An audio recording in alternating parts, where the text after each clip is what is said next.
Hey everyone, Sly47 here. So last week's Smolensk review video, yeah, that happened. Y'all like tripled comments, and I think you hit like 300 views in the fastest I've ever hit in the channel. Y'all crushed it.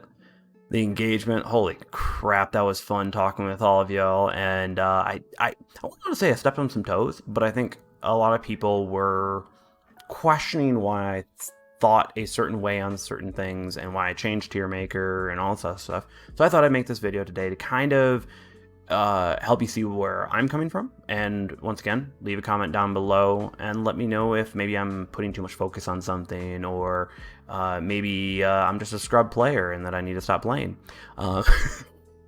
Yeah, you know who you are. But either way, thank y'all for showing the love. I really enjoy doing this. I love having the conversation with y'all, and I'm hoping that we can educate each other to, know better in the future and become a better player in the end of it all. So looking forward to telling you guys that. First, like and subscribe on this video if you aren't subscribed already. Go over, follow on Twitch, like on Facebook, do all that fun stuff. That all helps out support the channel. Also at Patreon's, absolutely, y'all are amazing. And don't forget to check out the Discord. You have pretty much, I would say 24-hour access to me, but basically I'm there pretty constantly and pretty available online. So we can also chat there as well, not just on YouTube.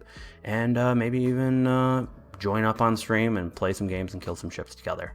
So, but before we get into it, let's all take a moment of silence for all those who are looking at the battle results screen and realizing they would have rather had bots than teammates. Okay, let's get into it. So let's talk.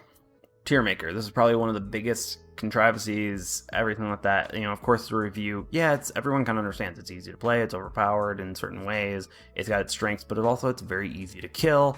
And pretty much out of now about 16 games I have into it, I've been shut down once pretty hard, and that was thanks to a Vermont from USN. Shout out to USN.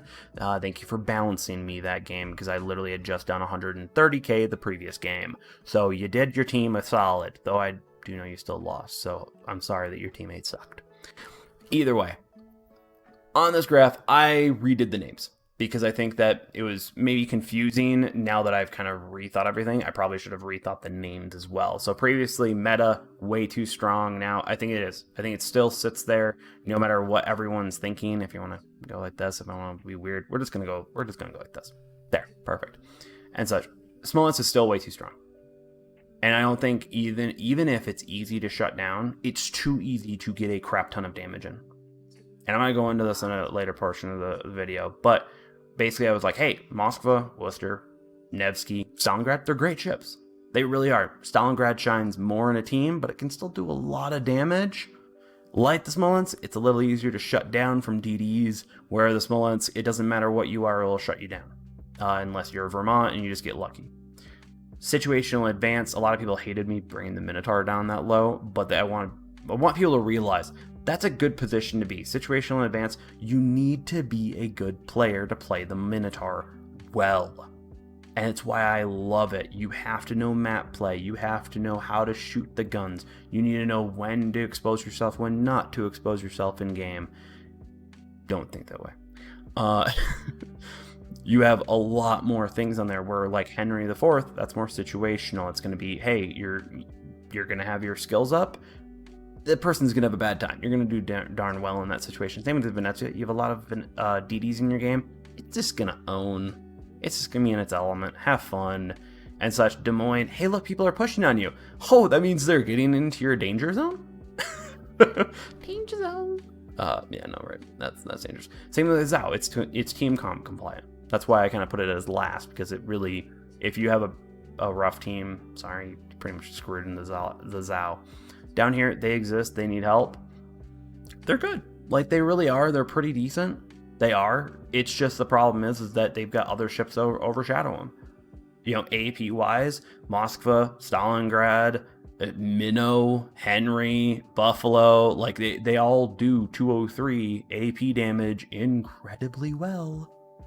So what do you do here? That's why I want to have a buff on it and such. Yoshino, I feel like it just needs a few things to kind of just get it right up there. It's close to being a great ship, but it's also because it can just get shut down easily. Similar to the Zhao, but it's more capable in certain games. So understand that kind of a thing. Puerto Rico, just a shotgun. It needs just more health to kind of keep going. And then Pietro has reload issues. So, and then of course, down at the bottom down here, what do you do here? It's a Goliath and Colbert. It literally, they're fundamentally flawed in certain ways that the meta of ships in general, including the big battleships, Republic, Vermont, Montana, and such, they just outshine them. It's just, they just don't do anything great in the meta because their fundamentals don't help them in that. And that can be changed in time. There could be a game mode that comes out that all of a sudden Goliath and Colbert are meta.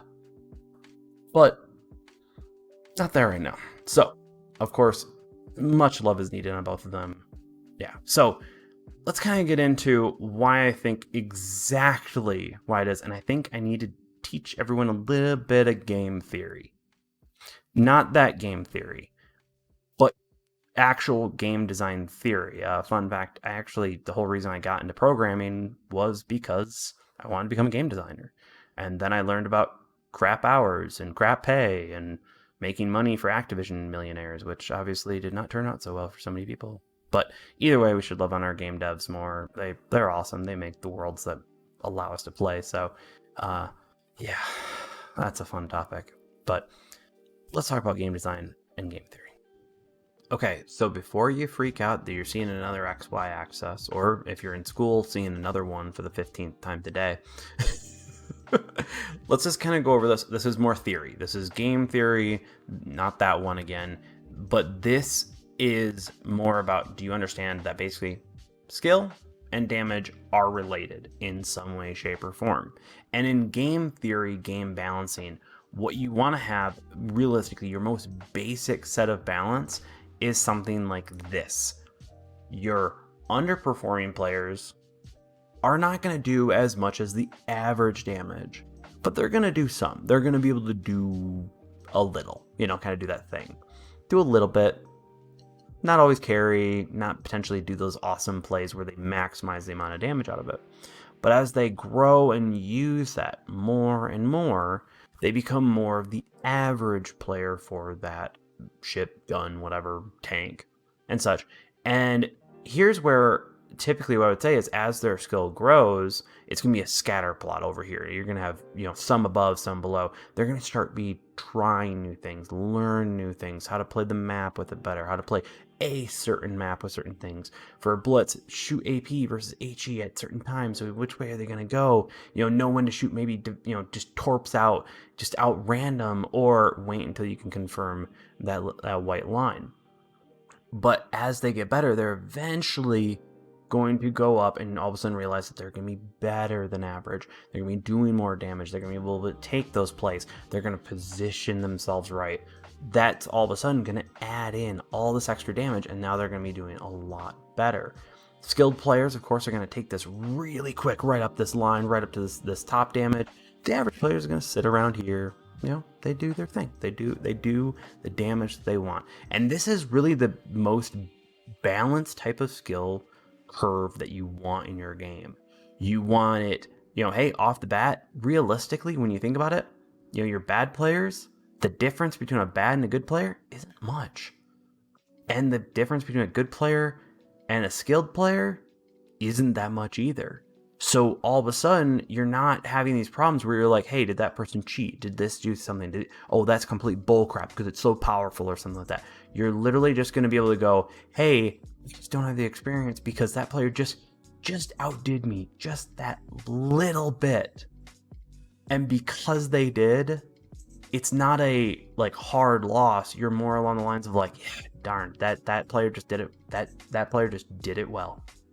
And you can't argue with that. And you can learn from that experience and grow and eventually become that player that bullies the weaker players and such. But really, this is the basic bare minimum skill curve you want in a game, in game theory, in order to make sure that you have those those ships, guns, or anything that are easy to use, a little hard to master. Hey, you just got to put that little bit of time in, and then you can beat that person that's in the exact same thing just a little bit easier. And you get that little bit, that 1% that pulls you into a victory stage. And that's what you want mostly in games. But there are a slight section that we should talk about that you also want in your game. So once again, while you might want something balanced, kind of easy to use, semi-hard to master, something where the regular players, the casual players can enjoy, they know they can do good damage into it, and the good players know that they can always have that solid backup in the background. Sometimes you want to show off, you want to push your skill to the extreme. You want a ship that's high risk, high reward. And that position, you're going to want something more along this graph line of a skill curve, where at its lowest of lows, it goes lower than the balanced ships, but at its highest of highs, it goes higher. And that's exactly kind of, in my opinion, where ships like the Minotaur work, where you don't just need to know guns, you don't just need to know shell type, you don't just need to know, hey, my torpedoes go here and like that, and are this fast, so you might want to lag that indicator versus increase the indicator and such.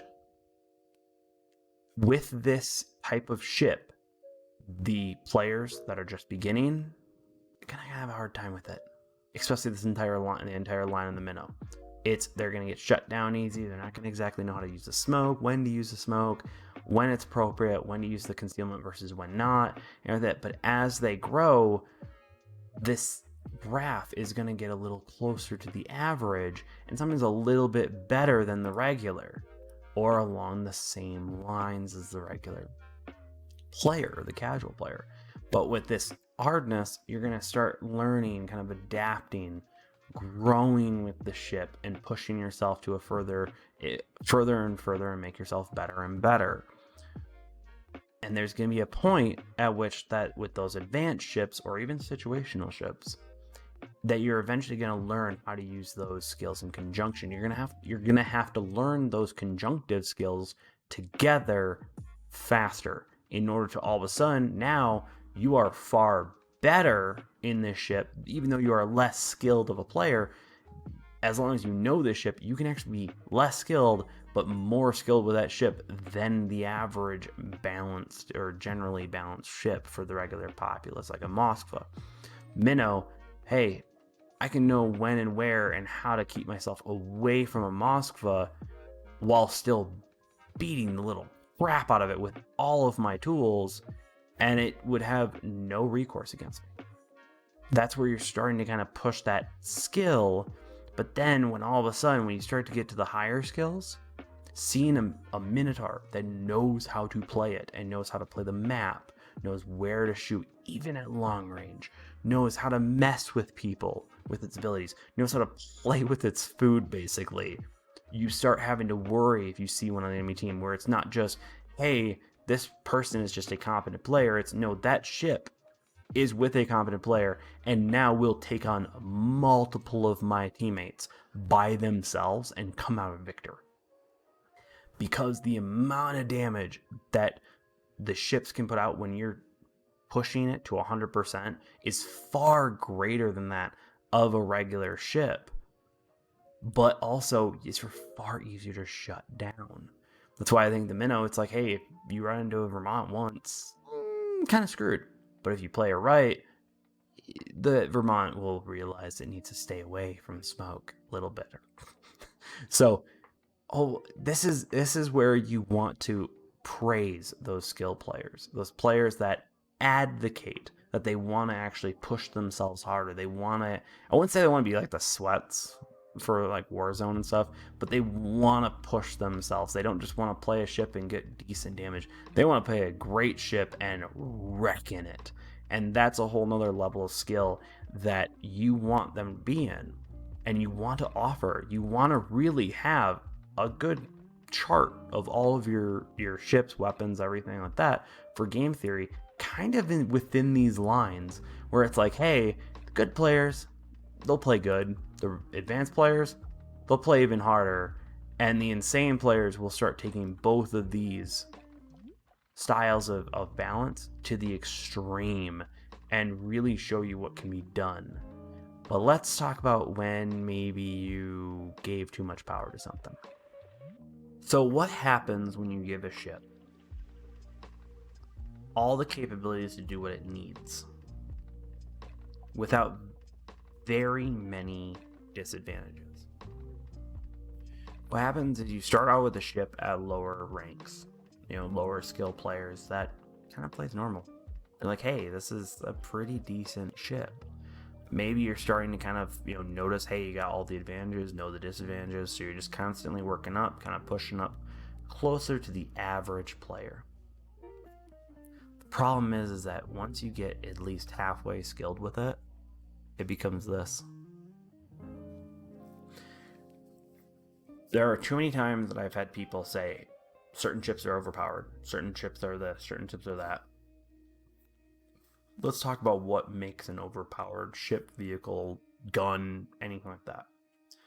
Is that its downsides are nowhere near the same as other ships, vehicles, weapons, everything like that require more skill. So you can take it even further and higher because it's easier to use, the downsides are less, and it's capable of doing more. And that's what the Smolensk does. And the reason why is, in reality, it gets balanced when you're a lower skill player. It gets balanced by your ability to just get completely just sent back to port. It's an incredibly weak ship.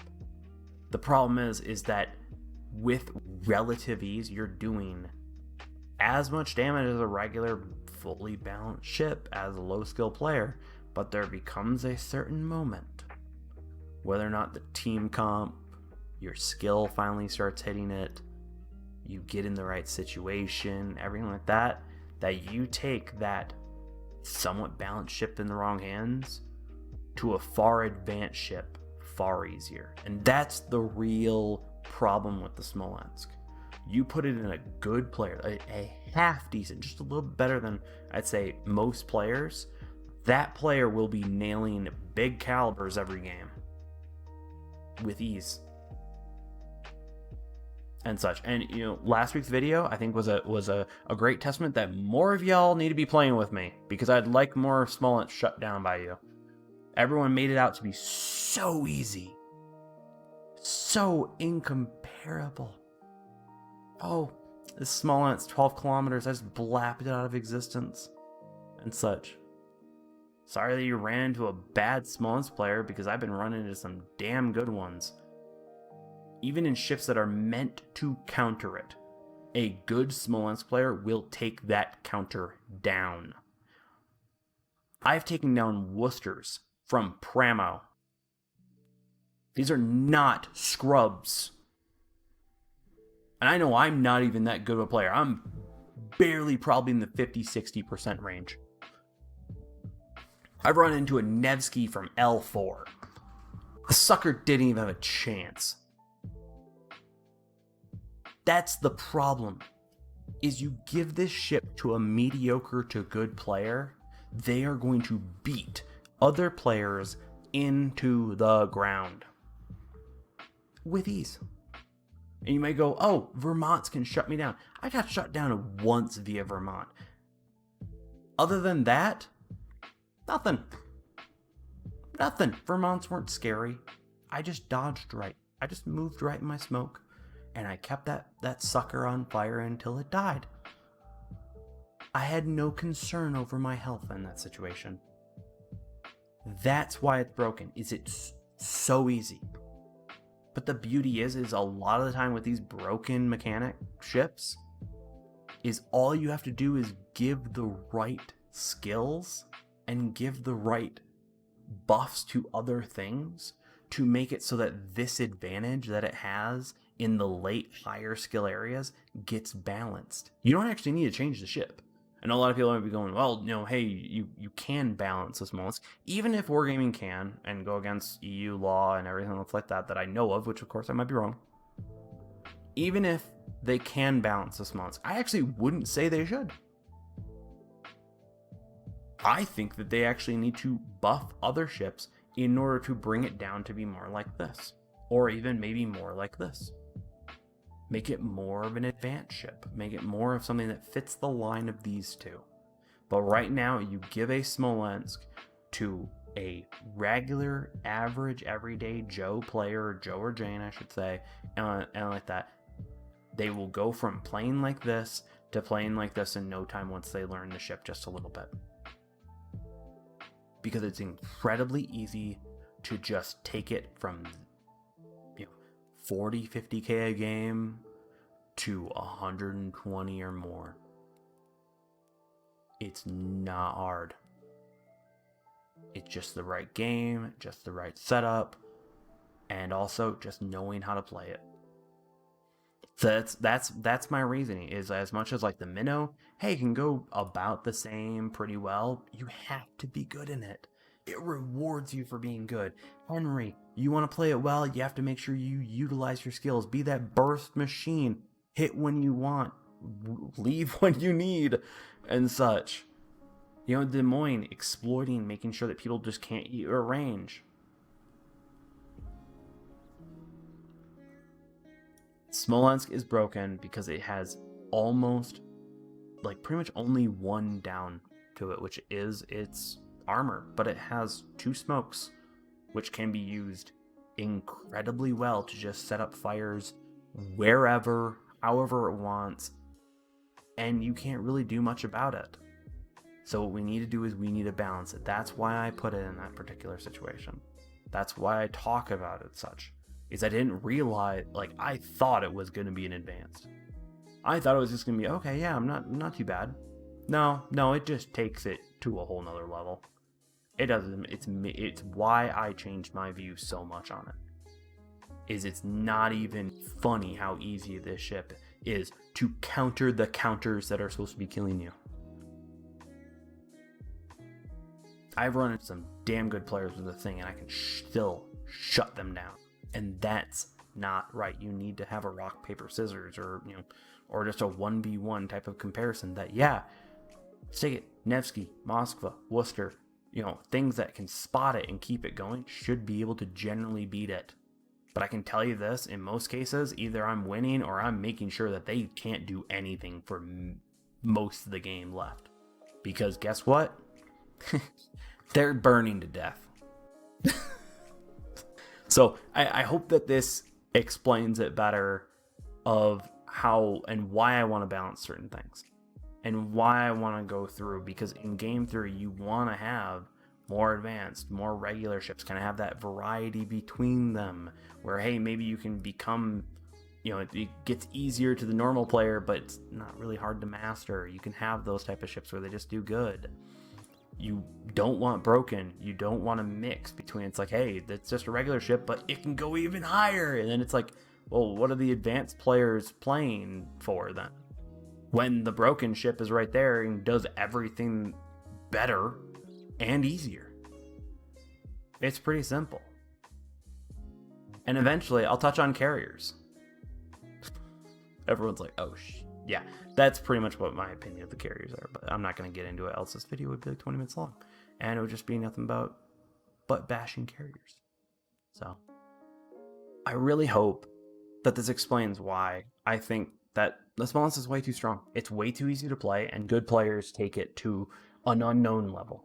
It's far too powerful. It doesn't have enough counters. We do not have enough people that know how to shoot in smoke. Or shoot at smoke, I should say, probably. At tier 10. Yeah, we have some really good ships to shut it down with radar. But when you look at the general, like that, when you look at all these ships, how many can counter it? How many 1v1 without, with smoke, everything, all skills, all capabilities, everything like that, can 1v1 Smolensk and not just basically just burn to death and die? Please let me know if I'm maybe highlighting a certain part of the Smolensk too great, or I'm giving it too much thought into it or something. I don't know. I just, all I know, in my opinion, the Smolensk is broken. It's way too powerful. It's way too easy.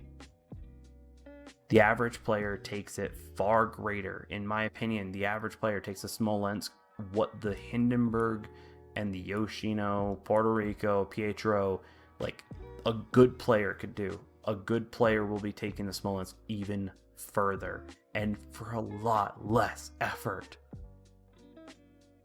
That's the problem with it. And that's why I have all those patch notes up, and that's why I've suggested it in the CC channels to try to be like, hey, we need more ways to spot it. We need more consistent ways to bring it out so that, hey, our Vermonts can blap it and have a good time, you know? Or Republics to just beam it down, or Montanas to shotgun it to death, or Kremlins to burn to death in the back because they didn't do anything. But we need to rebalance Tier 10 to make it a very good meta, because cruisers are your do-it-all.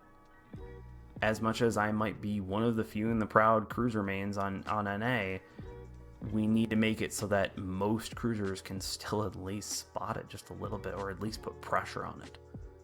Where today, I'm in my Smolensk, I see a Moskva enemy team, I'm just going to stay out of its radar range and burn it slowly, and then, okay, I'm spotted. I'm going to hold up, wait for my next one, and I'm just going to burn it down then.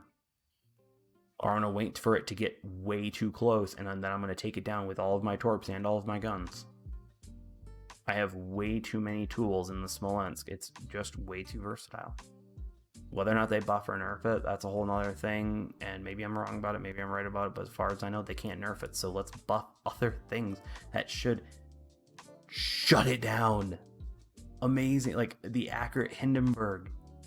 It just needs a range boost to beat it, because in reality it doesn't even, it competes with the Smolensk. These little 130 putt-putt guns can compete with these 203s. Yeah. Okay, I'm gonna stop ranting. Thank you all for dealing with this rant in this educational video, but I wanted to kind of get this out because I felt like there was a miscommunication between us, and I kind of more articulate my thoughts on the Smolensk and why I made this entire change here. I would really like it to be more balanced. I would really love all, like, especially these 6 ships down here, to be more playable. They'd be fun. I'd like to be able to go down and get a heavy cruiser Pietro that can absolutely just wreck things, but it's kind of like a foam hammer right now. And the Goliath, like a heavy cruisers to actually be a thing, but right now they're not. So, but thank you for watching. It's been great. Hope y'all enjoyed the video. See y'all in the high seas. Thanks again to the Patreons. Thanks again to everyone watching this, liking, subscribing, following, doing all that fun stuff. Y'all are awesome. Peace.